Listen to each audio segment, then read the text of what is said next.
Aria's real face. For a while, the whole city was buzzing about the huge wedding, but nobody knew who the happy couple was. Charlie drove the 520, which was actually a modified 760, and took his wife home. On the way, Claire was still lost in a haze of happiness, replaying the last few hours in her mind. She couldn't help but ask Charlie, "How did you book the Sky Garden? I thought they never did private events, right?" Charlie smiled and said, "Honestly, a top executive at the Aurelius Grand is an old friend of mine from the orphanage. We went through some tough times together. I mean, we used to split a single dinner roll between us. So I asked him for a favor this time, and he really came through." Claire nodded. "Oh, I see. How come you've never mentioned him before?" Charlie said, "I had a lot of friends at the orphanage. It would take me 3 days and 3 nights to tell you about all of them. I just figured you wouldn't be interested, so I never brought it up." Claire said seriously, "You're my husband. Of course I'm interested in your past. I really want to know." Charlie smiled and said, "All right then, I'll tell you more." "Okay." When they got back to their neighborhood, Charlie pulled the car up to their building. He had just parked and was getting out with Claire when they ran right into her parents walking home. Her mom saw them and immediately gasped, "Claire, where did this car come from?" When her dad saw the car, his eyes lit up. "Wow! Claire, did you buy it new? This is a big deal."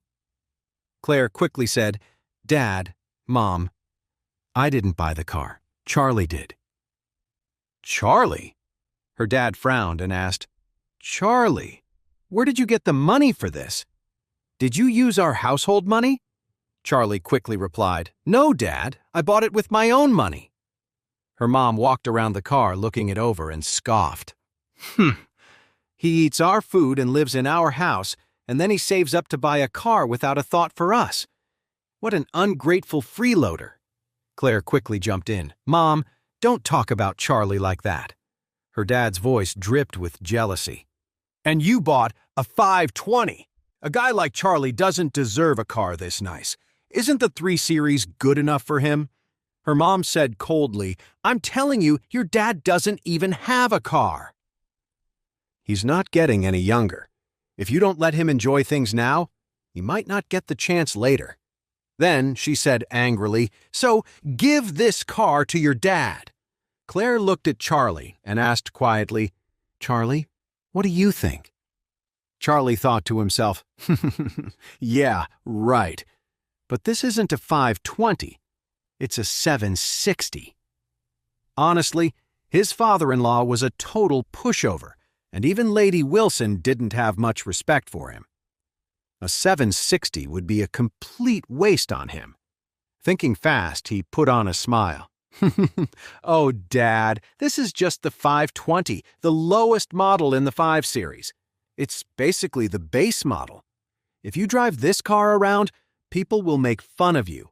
His mother-in-law's eyebrows shot up. "What? Are you trying to get out of giving it to us?" Charlie quickly waved his hands. "No, that's not it at all. How could I? I just think you can't be driving around in a base model. So instead of giving you this 520, I'll buy you a 530. The 530 is a step up, so you'll have some status when you drive it." His mother-in-law frowned and asked, "And you have the money to buy a 530? Charlie said, "I only put a down payment on this car, and I still have some money left over. Don't worry. I'll buy you a new car first thing tomorrow morning." The second her parents heard Charlie promise to buy them a better car tomorrow, they were all smiles. Her dad had no idea he'd just missed out on a top-of-the-line 760. Claire was still a little worried, though. After they went back to their room and got ready for bed, she quietly asked Charlie, "Do you really have enough money to buy another car? I have some savings. You can take and use them." Charlie quickly waved his hand. "No, don't worry. I have enough." Claire apologized, saying, "I'm so sorry. I can't believe my parents are like this." Charlie smiled and said, "What are you talking about? Your parents are my parents now. We're a family, and it's only right to take care of them." With that, Charlie lay down on his makeshift bed on the floor and smiled. "Don't worry. I'll buy them another one first thing tomorrow morning." Claire said, "Charlie, thank you." Charlie, "Hey, what are you being so formal for, my wife?" Claire blushed and asked, "Aren't you going to be cold sleeping on the floor tonight?" Charlie, "Nope, not cold at all. Don't worry, I'm fine." Claire, "Well, if you're not cold, then just go to sleep, you idiot." She was finally trying to invite him into bed, but the idiot was completely oblivious. That's when it finally dawned on Charlie. He'd just missed a huge hint. So he quickly said, "Oh, honey, you know what? It's actually freezing down here. I'm starting to shiver." Claire said, "If you're cold, then grab another blanket." Charlie's hopes sank. After a few moments, he decided to try again. "Honey, I think the temperature dropped. I'm really cold now." Claire ignored him, kicking a blanket off her bed and onto the floor. She said, "How cold can it be on a summer night? If you're still cold, I can find you a winter coat to wear." Charlie was devastated. It looked like his wife really wasn't going to let him sleep in the bed tonight. The next morning, Claire was getting ready for work. Charlie made her breakfast, handed her the key to the car, and said, "Why don't you drive to the office today?" Claire hesitated. "It's your car. Is it really okay for me to drive it to work?" Charlie said, "Of course, you're my wife. The car was always for you, not for me." Claire nodded and said, "Thank you." After that, she took the key from him. Her dad, who was standing nearby, looked on with envy. "And Charlie, you said you were going to buy me a car. You didn't forget, did you?" "I didn't forget," Charlie said. "Just hang tight. I'm going to buy it for you today. You just wait for me to drive the new car home." Her dad's face lit up with a smile. "All right then, I'll be waiting." "A 5:30, that's what you said. Don't get the wrong one." Charlie chuckled, nodded, and said, "Dad, don't worry. I'll buy you the 5:30 today." After that, he followed his wife downstairs and pulled his little electric scooter out of the trunk of the 760. Claire drove the 760 to work, while Charlie rode his electric scooter back to the dealership. As he got close to the dealership, he happened to pass by the entrance of the same dealership he had left in rage. The salespeople at the dealership spotted him first. One of them blurted out, "Holy crap! It's the guy who bought the 760, and he's back on that little electric scooter." "Man, I don't care if we have to beg," another said. "We have to stop him and sell him a fully loaded Gravix Elite from here. Let's go." Suddenly, a whole group of salesmen rushed out and swarmed around him.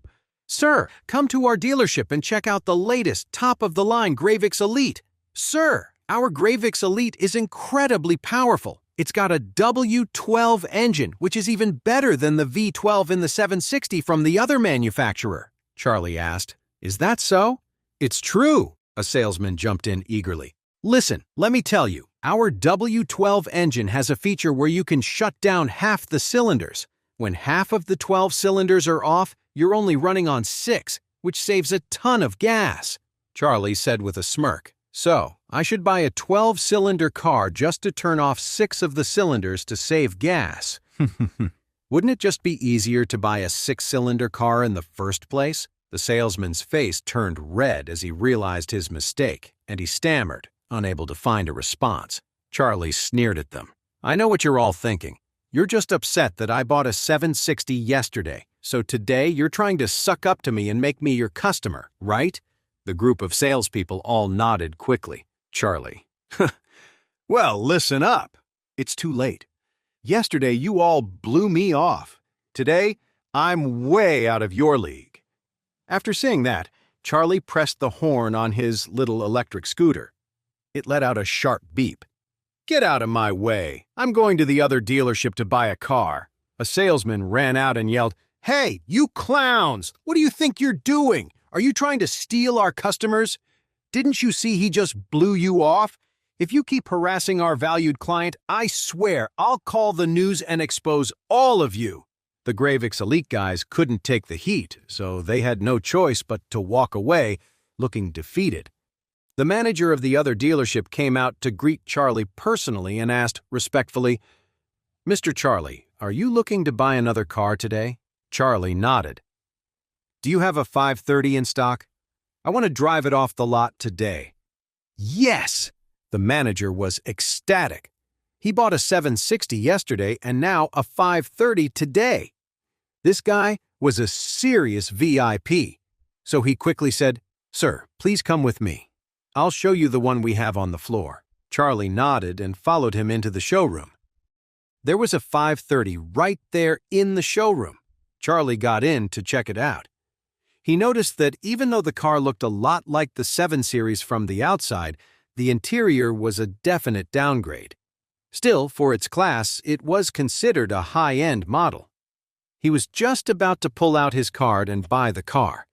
Just then, he heard a familiar voice say, "Oh, honey, I absolutely love the X6. Will you buy me an X6? From inside the car, Charlie looked toward the voice and saw Aria, the fiancée of his college friend Darren. She was clinging to the arm of some other guy, looking way too close and flirty. Charlie frowns. He thought to himself, Aria called that guy honey. Is she cheating on Darren? He couldn't help but feel angry. He had no tolerance for people with no morals, especially when it came to being unfaithful.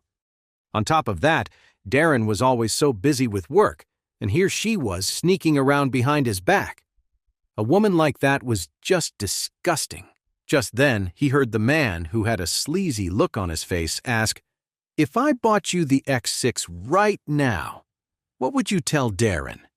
"Darren," Aria said with a look, "don't even bring up that loser. His family needs money, but he doesn't have any, and he's got no ambition. Honestly, if he weren't so predictable and easy to manage, I wouldn't be with him at all." Hey amazing viewers, it's Charlie here. Thanks for sticking with us.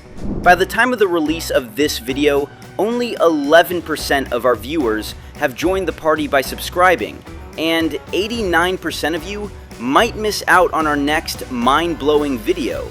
So what are you waiting for? Hit that subscribe button and join the exclusive club.